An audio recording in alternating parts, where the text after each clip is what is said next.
കേരളം വിധിയെഴുതി 18ാമത് ലോക്സഭാ തെരഞ്ഞെടുപ്പിൽ സംസ്ഥാനത്ത് ഭേദപ്പെട്ട പോളിംഗ്. ഒടുവിൽ ലഭിക്കുന്ന കണക്കനുസരിച്ച് 71% പോളിംഗ്. 75% കടന്ന കണ്ണൂരിലാണ് ഏറ്റവും കൂടുതൽ പോളിംഗ്. കുറവ് പോളിംഗ് പത്തനംതിട്ടയിലുമാണ്.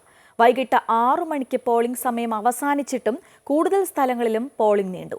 അന്തിമ കണക്ക് വരുമ്പോൾ പോളിംഗ് ശതമാനം 2019 അപേക്ഷിച്ച് ഉയരാൻ സാധ്യത കുറവാണ്. അതേസമയം പോളിംഗ് ശതമാനത്തിൽ ഇടിവ് വന്നിട്ടും മുന്നണികൾ തികഞ്ഞ ആത്മവിശ്വാസത്തിലാണ്.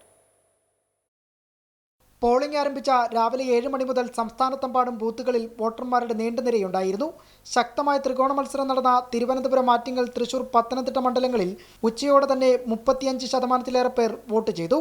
എന്നാൽ ഉച്ചയ്ക്ക് ശേഷം പല ബൂത്തുകളിലും പോളിംഗ് ശതമാനത്തിൽ ഇടിവ് വന്നു തുടങ്ങി. 2019 കുറവ് പോളിംഗ് മണ്ഡലങ്ങളിൽ രേഖപ്പെടുത്തി. കണ്ണൂർ കഴിഞ്ഞാൽ ആലപ്പുഴയിലും കാസർഗോഡുമാണ് നിലവിൽ ഉയർന്ന പോളിംഗ്. 2 കേന്ദ്രമന്ത്രിമാരുടെ വരവോടെ ദേശീയ ശ്രദ്ധയാകർഷിച്ച തിരുവനന്തപുരം, ആറ്റിങ്ങൽ മണ്ഡലത്തിൽ പോളിംഗ് 65% മുകളിലുമാണ്.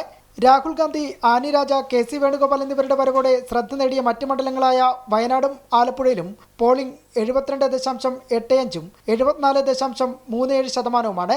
ബത്തേരി, കൽപ്പറ്റ, മാനന്തവാടി നിയമസഭാ മണ്ഡലങ്ങളിൽ മുൻതവണത്തേക്കാൾ വോട്ട് ചെയ്തവരുടെ എണ്ണം കുറഞ്ഞ ശതമാനമാണ് രേഖപ്പെടുത്തിയിരിക്കുന്നത്. ചാലക്കുടി, ആലത്തൂർ, കാസർഗോഡ് മണ്ഡലങ്ങളിലും ഭേദപ്പെട്ട പോളിംഗ് നടന്നു. പത്തനംതിട്ടയിലാണ് നിലവിൽ കുറഞ്ഞ പോളിംഗ്. സംസ്ഥാനത്തൊട്ടാകെ വൻ പ്രചാരണം അഴിച്ചുവിട്ടിട്ടും മധ്യ കേരളത്തിലും വടക്കൻ ജില്ലകളിലുമടക്കം പല നിയമസഭാ മണ്ഡലങ്ങളിൽ പോലും പോളിംഗ് ശതമാനത്തിലെ ഏറ്റക്കുറച്ചിലുകൾ നന്നേ പ്രകടമായി. ത്രികോണ മത്സരം നടന്ന പല മണ്ഡലങ്ങളിലും പോളിംഗ് ശതമാനത്തിൽ കുറവുണ്ടെങ്കിലും തികഞ്ഞ പ്രതീക്ഷയിലുമാണ് മുന്നണികൾ. സംസ്ഥാനത്തെ കടുത്ത ചൂടാണ് പോളിംഗ് ശതമാനത്തിൽ വില്ലനായി മാറിയ മറ്റൊരു ഘടകം. ചില ജില്ലകളിൽ താപനില ഉയർന്നതോടെ വോട്ടർമാർ വോട്ട് രേഖപ്പെടുത്താൻ മടിച്ചു. വിദേശ രാജ്യങ്ങളിൽ ജോലി ചെയ്യുന്നവരിൽ പകുതി പേർ മാത്രമാണ് ഇത്തവണ നാട്ടിൽ സമ്മതിദാനാവകാശം വിനിയോഗിക്കാനെത്തിയത്. അവസാന മണിക്കൂറുകളിൽ പല ബൂത്തുകളിലും വലിയ ക്യൂ അനുഭവപ്പെടുകയും ചെയ്തു. വൈകിട്ട് 6 മണിക്ക് ക്യൂവിലുണ്ടായിരുന്നവർക്കെല്ലാം അവസരം നൽകിയപ്പോൾ പലയിടത്തും പോളിംഗ് രാത്രി വരെ നീണ്ടു. വോട്ടിംഗ് യന്ത്രങ്ങളുടെ തകരാറുണ്ടായ സ്ഥലങ്ങളിൽ പോളിംഗ് സമയം നീട്ടണമെന്ന ആവശ്യമുയർന്നെങ്കിലും തെരഞ്ഞെടുപ്പ് കമ്മീഷൻ അനുവദിച്ചില്ല. അമൃത ന്യൂസ്, തിരുവനന്തപുരം.